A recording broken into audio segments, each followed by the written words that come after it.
जय श्री कृष्णा। राधे राधे। आज आप लोग सुनेंगे तुलसी के पास दिया जलाने से क्या फल मिलता है।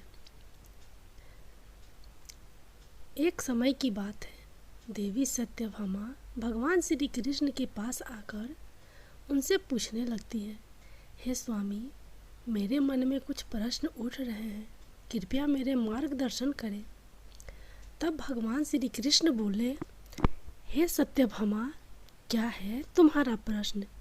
कृपया बताओ, तो तुम्हारे प्रश्नों का निवारण करके हमें प्रसन्नता होगी। तब सत्यभामा कहती है, हे स्वामी, तुलसी के पास दीपक जलाने का क्या महत्व है और रोज शाम को तुलसी के पास दीपक क्यों जलाया जाता है? इससे मनुष्य को कौन सा फल प्राप्त होता है? तुलसी के पास दीपक जलाने की विधि क्या है तथा दीपक लगाते समय कौन से मंत्र का उच्चारण करना चाहिए? कृपया आप मुझे विस्तार से बताइए। तब भगवान श्री कृष्ण कहते हैं, हे देवी, आज तुमने समस्त संसार के कल्याण की भावना से बहुत ही उत्तम प्रश्न किया है। तुम्हारे इस प्रश्न का उत्तर देने से पूर्व मैं तुम्हें एक प्राचीन कथा सुनाता हूँ, जिससे तुम्हें तुम्हारे सभी प्रश्नों के उत्तर मिल जाएंगे। शाम को तुलसी के पास दीपक जलाने से जो फल मिलता है, उसी का वर्णन मैं इस कथा में करूँगा, इसलिए तुम इस कथा को ध्यानपूर्वक सुनना। इस कथा को ध्यान से पूरा सुनने मात्र से ही मनुष्य 100 वर्षों तक तुलसी के पास दीपक जलाने का पुण्य प्राप्त होता है। फिर देवी सत्यभामा कहती हैं, हे प्रभु, मैं इस कथा को सुनने के लिए उत्सुक हूँ, कृपया आप इस कथा को मुझसे कहिए। तब भगवान श्री कृष्ण देवी सत्यभामा को वह कथा सुनाने लगते हैं। हे देवी, पूर्व काल की बात है, दक्षिण दिशा में तुंगभद्रा नाम की एक बहुत बड़ी नदी है। उसी नदी के किनारे पर हरिहरपुर नाम का एक अत्यंत सुंदर नगर बसा हुआ था। उसी नगर में मनोहर नाम के एक ब्राह्मण निवास करते थे। वे अत्यंत गुणवान, चरित्रवान, धर्म कर्म करने वाले तथा वेदों के मार्ग पर चलने वाले थे। उन्होंने समस्त शास्त्र का अध्ययन किया हुआ था। उसी ब्राह्मण की एक पत्नी थी, जिसे लोग दुराचार कहकर पुकारते थे, क्योंकि उसके कर्म ही उसके नाम के अनुसार थे। वह सदैव ही अपने पति को अपमानित करती थी, अपने पति के लिए कुवच्च कहती थी, पति को भयंकर दुख देती थी, पति के लिए कभी भोजन नहीं बनाती थी, उसके पति के साथ कभी शयन नहीं किया, कभी उसके साथ प्रेम से व्यवहार नहीं किया। पति के मित्र, परिवार के लोग घर पे आते तो वह स्त्री उनको अपमानित करके भगा दिया करती थी और स्वयं काम भाव से उन्मत्त होकर निरंतर अन्य व्यभिचारिणी स्त्रियों के साथ घूमा करती थी। उसका मन पति को छोड़कर पराये पुरुषों में लगा रहता था। उसने कभी अपने पति से प्रेम से बात नहीं की, किंतु पराये सुंदर सुंदर पुरुषों के संग बैठकर बातें करती थी। पराये पुरुषों को मोहित करने के लिए सज धज कर गांव में घूमने जाया करती थी।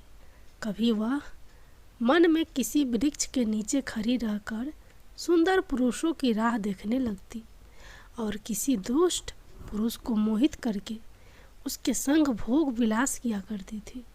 फिर एक दिन वह दुराचार स्त्री वन में जाकर एक वृक्ष के नीचे खड़ी हो गई। उसका चित्त काम से भरा हुआ था। वह कभी सुंदर कामी पुरुष की राह देख रही थी, किंतु बहुत समय निकलने के बाद भी उस स्थान पर कोई पुरुष नहीं आया। इसलिए वह अत्यंत दुखी हो गई और प्रियतम की खोज में इधर उधर देखने लगी। उस दिन उसका सारा परिश्रम व्यर्थ हो गया। वहाँ पर खड़ी होकर वह नाना प्रकार की बातें कहकर विलाप करने लगी। हाय, आज तो इस मार्ग से कोई भी सुंदर पुरुष नहीं आया। अब मैं कैसे अपनी काम शांति करूं? आज की रात कैसे बीतेगी? वह जोर जोर से विलाप करने लगी। उसी जंगल में एक भयानक बाघ निवास करता था। उस पापिनी स्त्री की आवाज़ सुनकर वह जाग गया और उछलकर उस स्त्री का भक्षण करने के लिए उसके पास आ गया। उस भयंकर बाघ को देखकर उस स्त्री के पसीने छूटने लगे। वह भय से थर थर कांपने लगी। वह स्त्री कुछ करती, इतने में ही उस बाघ ने अपने पंजे से उसे घायल कर दिया और वह स्त्री जमीन पर गिर पड़ी। जमीन पर गिरते ही वह स्त्री चिल्लाते हुए बोली, अरे बाघ, तू किस लिए यहाँ पर आया है? मुझे क्यों मार रहा है? मैं यहाँ पर अपने प्रियतम की खोज कर रही थी। तो मुझे छोड़ दे। मेरा भक्षण करके तुझे क्या मिलेगा? उस स्त्री की यह बात सुनकर वह भयानक बाघ क्षण भर के लिए रुक गया और हंसते हुए बोलने लगा, हे दुष्टा, आज विधाता ने तुझे मेरा ग्रह नियुक्त किया है। तुझ जैसी पापनी स्त्रियों को भक्षण करना ही मेरा काम है। तभी मुझे इस शरीर से मुक्ति मिलेगी। वह स्त्री कहने लगी, हे बाघ, तुम कौन हो? मुझे सच सच बताओ, तुम्हें किस कारण से बाघ होना पड़ा और तुम मुझ जैसी स्त्रियों का भक्षण क्यों करते हो? पहले मुझे सारी बात बताओ और फिर मेरा भक्षण करो। फिर वह बाघ कहने लगता है, हे पापनी, मैं तुझे मेरे पूर्व जन्म का वृतांत सुनाता हूँ। किस कारण से मुझे बाघ होना पड़ा। पूर्व काल में दक्षिण देश में एक नदी थी। उस नदी के तट पर एक नगरी बसी हुई थी। उसी नगरी में मैं निवास करता था। मैं एक ब्राह्मण का पुत्र था और नदी किनारे बैठकर यज्ञ आदि कार्य किया करता था। मैंने उस जन्म में अनेक पापियों के लिए यज्ञ किए। उन पापियों के घर का भोजन किया। मैंने धन के लोभ से अनेक पापियों के लिए कार्य किए। जिन वस्तुओं का दान ब्राह्मण को नहीं लेना चाहिए, उन वस्तुओं का दान भी मैंने ग्रहण किया और दूसरों से धन लेता था, लेकिन कभी वापस नहीं करता था। इस प्रकार से पाप करते हुए मुझे बहुत साल बीत गए और मैं बूढ़ा हो गया। मेरे बाल सफ़ेद हो गए, आंखें सूज गई, मुंह के सारे दांत गिर गए, लेकिन फिर भी मेरी दान लेने की आदत नहीं छूटी और मैं पाप करता गया। फिर एक दिन मैं धन के लोभ से नदी किनारे गया और अन्य धूर्त ब्राह्मणों के साथ मिलकर हमने लोगों को ठगा। झूठे मंत्र वचन बोलकर हमने बिना विधि किए ही देवी देवताओं का पूजन किया और बहुत सारा धन दान में ले लिया। फिर उसी स्थान पर एक बीमार कुत्ते ने मेरे पैर में काट लिया और मैं मूर्छित होकर गिर पड़ा। उसी क्षण मेरे प्राण चले गए। फिर यम के 2 दूत उस स्थान पर प्रकट हुए और मुझे पकड़कर यमपुरी ले गए। वहाँ पर यमराज ने चित्रगुप्त से मेरे कर्मों का लेखा जोखा निकालने के लिए कहा। फिर चित्रगुप्त कहने लगे, हे धर्मराज, इस ब्राह्मण ने घोर पाप किए हैं। इसने दूसरों से झूठ कहकर धन लूटा है। विधि से पूजा ना करके झूठे मंत्र बोलकर भगवान का अपमान किया है। इसलिए यह पापी ब्राह्मण केवल नरक जाने के ही योग्य है। फिर यमराज ने अपने दूतों को आदेश देकर मुझे नरक की अग्नि में डाल दिया। अनेक वर्षों तक नरक की सजा भोगने के बाद मुझे बाघ का शरीर प्राप्त हुआ और मैं इस दुर्गम वन में निवास करने लगा।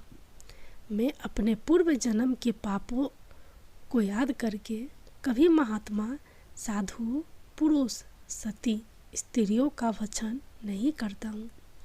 मैं केवल पापी, दुराचारी तथा उल्टा स्त्रियों का ही भक्षण करता हूँ ताकि मुझे पाप से मुक्ति मिल जाए। इस प्रकार से उस बाध ने अपने पूर्व जन्म का वृतांत सुना दिया और उस स्त्री से कहने लगा, हे पापिनी, तेरे आचरण से तू उल्टा दिखाई पड़ती है। अपने पति को छोड़कर तू इस वन में अन्य पुरुष के साथ भोग विलास करने के लिए आई है, इसलिए आज तू मेरा ग्रास अवश्य बनेगी। इतना कहकर उस बाध ने अपने तीक्ष्ण नाखून से उस पापी स्त्री के टुकड़े टुकड़े करके उसे खा लिया। फिर उस स्थान पर यम के 2 दूत प्रकट हुए और उस पापिनी स्त्री को उठाकर यमपुरी में ले गए। वहाँ पर उसे यमराज के सामने खड़ा किया गया। फिर चित्रगुप्त ने उस स्त्री का लेखा जोखा निकालते हुए यमराज से कहने लगे, हे धर्मराज, यह स्त्री तो अत्यंत पापनी है। इसने घोर पाप किए हैं। इसने भव्य विचार किया है। इसने अपने पति की सेवा नहीं की। अपने पति को भूलकर पराये पुरुषों के संग भोग विलास किया करती थी। उसके पापों को सुनकर यमराज ने उस स्त्री को अग्नि से भरे हुए कुंडों में डालने का आदेश दिया। अनेक वर्षों तक उसे उस कुंड में पकाया गया। फिर उसे निकालकर रवर नामक नगर में डाल दिया गया। इस प्रकार से उसे अनेक वर्षों तक अलग अलग नरकों में डाला गया और नरकों में डालने के बाद वह महापापनी स्त्री पुनः पृथ्वी लोक पर आकर चंडाल के रूप में उत्पन्न हुई। चंडाल के घर में जन्म लेकर वह फिर से अनेक पाप करने लगी। भव्य विचार करने लगी। अनेक पापी पुरुषों के संग विहार करने लगी। फिर कुछ समय बाद पूर्व जन्म के पापों के कारण उसे कोर का रोग हो गया और वह भयानक पीड़ा सहन करने लगी। उसका अंग अंग जलने लगा। उसके नेत्रों में पीड़ा होने लगी। इस दुख को सहन करती हुई वह दिन बिताने लगी।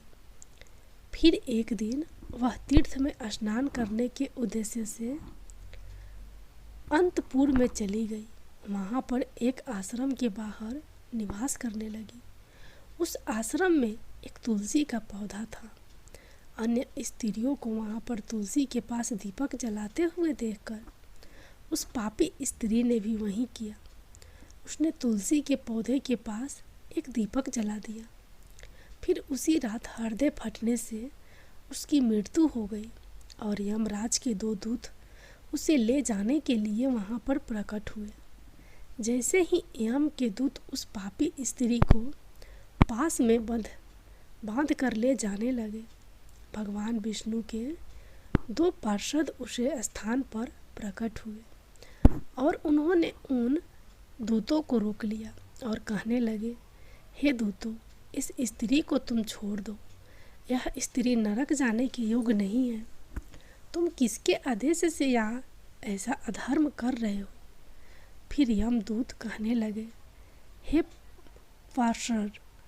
पार्षदों, हम यमराज के आदेश से इस पापी स्त्री को उठाकर ले जा रहे हैं, किंतु आप हमें किस कारण से रोक रहे हो? यह स्त्री अत्यंत पापी है। इसे नरक में ले जाने की आज्ञा मिली है। फिर पार्षद कहने लगे, हे दूतों, यह स्त्री तो विष्णु भक्त है। यह नरक जाने के योग्य नहीं है। इसने शाम को तुलसी के पास दीपक जलाया है। इसी कारण से इसके समस्त पाप नष्ट हो गए हैं। इसलिए अब यह नरक जाने के योग्य नहीं है। यह स्वर्ग जाने की अधिकारी बन चुकी है। पार्षदों की बात सुनकर उन यमदूतों ने उस स्त्री को उसी स्थान पर छोड़ दिया और यमलोक लौट गए। वहाँ जाकर उन्होंने यमराज को सारा वृत्तांत सुना दिया। फिर भगवान विष्णु के पार्षद उस स्त्री को दिव्य विमान में बिठाकर स्वर्ग लोक में ले गए। भगवान श्री कृष्ण कहते हैं, हे देवी सत्यभामा, इस प्रकार से तुलसी के पास केवल दीपक जलाने मात्र से ही मनुष्य के सभी पाप नष्ट हो जाते हैं। जो स्त्री नित्य शाम को तुलसी के पास दीपक जलाती है वह सौभाग्यशाली बनती है। उसके पूर्व जन्मों के सभी पाप नष्ट हो जाते हैं। उसे सुख समृद्धि की प्राप्ति होती है। श्री कृष्ण कहते हैं, हजारों अमृत के घरों से नहलाने पर भी श्री हरि को उतनी तृप्ति नहीं होती जितनी वे मनुष्यों के द्वारा तुलसी का एक पत्ता चढ़ाने से प्राप्त करते हैं। हजार गौदान से मानव जो फल प्राप्त करता है वही फल तुलसी पत्र के दान से पा लेता है। जो मृत्यु के समय अपने मुख में तुलसी पत्र का जल पा जाता है वह संपूर्ण पापों से मुक्त होकर श्री कृष्ण के धाम जाता है।